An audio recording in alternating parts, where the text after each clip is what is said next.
చిన్న పిల్లల్లో ఎక్కువ మనం పాల బాటిల్ వాడకం చూస్తుంటాం. పాల బాటిల్ మనం ఏంటంటే ఆ ప్లాస్టిక్ బాటిల్స్ ఎక్కువ చూస్తుంటాం.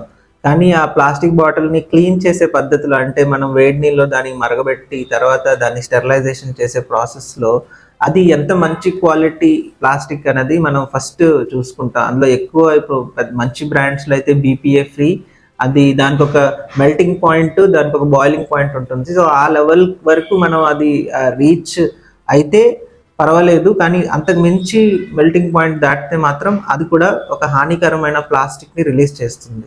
సో, మనకి ఆ మెల్టింగ్ పాయింట్, బాయిలింగ్ పాయింట్స్ ఇవన్నీ మన స్టవ్‌లో పెట్టినప్పుడు లేకపోతే ఏదైతే మనం ర్యాండమ్‌గా ఒక స్టవ్‌లో ఉడకబెట్టి అందులో ప్లాస్టిక్ బాటిల్ వేయడం వలన మనకి కరెక్ట్‌గా రీచ్ అవుతుందా లేదా అన్నది అవగాహన ఉండదు.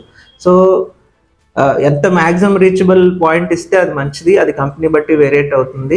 కానీ దానికి ఆల్టర్‌నేటివ్ మనకి చాలా పాల బాటిల్స్ ఉన్నాయి. అంటే ఏంటి, స్టీల్ బాటిల్స్ ఉంటున్నాయి. ఆ తర్వాత గాజు గ్లాస్‌తో ఉన్న బాటిల్స్ ఉంటున్నాయి.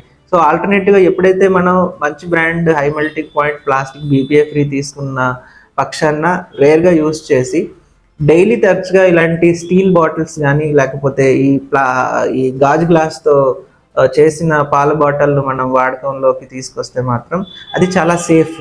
మనకి ఆ మెల్టింగ్ పాయింట్‌తో సంబంధం ఉండదు. అవి చాలా సేఫ్, చాలా బావుంటాయి పిల్లలకి కూడాను. అలాగే మనం డైలీ పెద్దవాళ్ళు టీ తాగేటప్పుడు టీ బ్యాగ్స్‌ని వాడుతా ఉంటారు. టీ బ్యాగ్స్ అంటే ఏంటి? మనకి ఆల్రెడీ అందులో టీ పొడి ఏదైతే ఉంటుందో అది ప్యాక్ చేసి ఉంటుంది. అది ఎటువంటి ఆహ్, కరిగే లాంటి సబ్స్టాన్సెస్ ఉండదు. సో, అది ఏ ఫ్యూమ్స్ హై మెల్టింగ్ అంటే హై హీట్ వాటర్‌లో మనం అది డిప్ చేసినప్పుడు అందులో నుంచి కూడా ఏమైనా కెమికల్ సబ్స్టాన్సెస్ రిలీజ్ అయ్యే ఛాన్సెస్ ఎక్కువుంటాయి. సో, దానికి ఆల్టర్‌నేటివ్‌గా మనం ఈ షార్ట్ కట్ మెథడ్స్‌ని ఆపేసి ఎలాగైతే పాతకాలంలో మనం స్టీల్ యుటెన్సిల్స్‌లో టీ పొడి వేసి, కాచి అందులో పాలు వేసి టీ చేసుకోవడమే బెస్ట్ మెథడ్. ఈ మధ్య కాలంలో నేను చూసిందంటే చాలామంది కెటిల్స్ వాడుతూ ఉంటారు. కెటిల్స్‌లో ఏంటంటే మనకి ఆ ప్లాస్టిక్ లిడ్ అన్నది ఉంటుంది. ఆ లిడ్ ఎప్పుడు ప్లాస్టిక్‌తోనే ఉంటుంది. మనం బాడీ మాత్రం స్టీల్‌తో ఉంటుంది. So, rest of the lid will be plastic. అది మనకి ఒక మెల్టింగ్ పాయింట్ రీచ్ అయిపోయిన తర్వాత అది కూడా చాలా హార్ష్ ఫ్యూమ్స్‌ని రిలీజ్ చేస్తూ ఉంటాయి. సో, అలాంటి ఫ్యూమ్స్ డెఫినెట్‌లీ చాలా డేంజరస్ అవి. సో, ఎంత వీలైతే అంత ఈ షార్ట్ కట్ మెథడ్స్‌ని మనం అవాయిడ్ చేయడానికి ట్రై చేయాలి.